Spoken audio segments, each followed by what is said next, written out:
Одиночный пикет напротив мэрии мужчина, доведенный до отчаяния равнодушием городских властей, пошел на крайней мере. Что заставило инвалида выйти на решительный шаг, разбиралась Сусанна Рожина.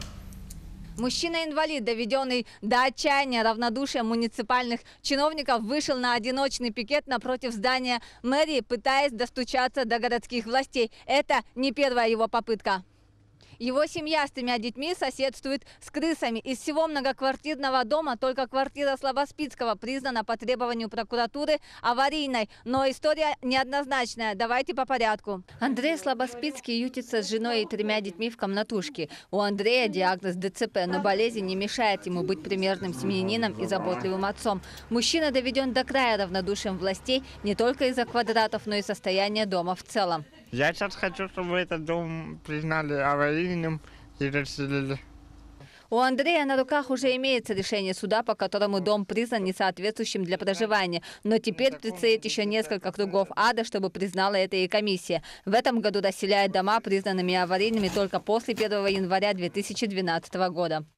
Дом, конечно, если был бы признан раньше, в этапе 1 или 2 года, то, конечно, мы дом могли поставить в переселение. Но сейчас, к сожалению, отдельно взятые жилые помещения, квартиры не переселяются по линии фонда. Сейчас Андрей пытается по мере сил улучшить жилищные условия. У жены во время 2-й беременности было выявлено редкое генетическое заболевание. Ей по состоянию здоровья нельзя жить в таких условиях. Сама она сирота. Беременная болела же тоже, уже начала болеть с младшим. Я не знала, что у меня болезнь Крона. Мне выявили после того, как я его родила в 2016 году. Я переболела свиным гриппом во время беременности. И вот болезнь Крона у меня проснулась.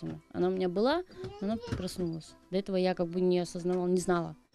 Ну и диагноз долго не могли установить. Помимо болезни, семью одолевает и целый клубок жилищных проблем. Дыры есть, а оттуда вылазят крысы вот из-под холодильника. Мы там закрыли, конечно. У нас было в том углу от сырости черви. Выводили, убирали черви. У нас в душевой я не хожу, потому что там тоже черви. Мне просто страшно ходить туда. Там такая антисанитария. Сегодня семье буквально приходится выживать на пенсию по инвалидности в общей сложности в 33 тысячи на 5. Этого едва хватает на то, чтобы сводить концы с концами. Тем более лекарства у Роксаны дорогостоящие. А сейчас она проходит еще и курс химиотерапии. Сусанна Рожина, Джулус Иннокентьев, Якутск.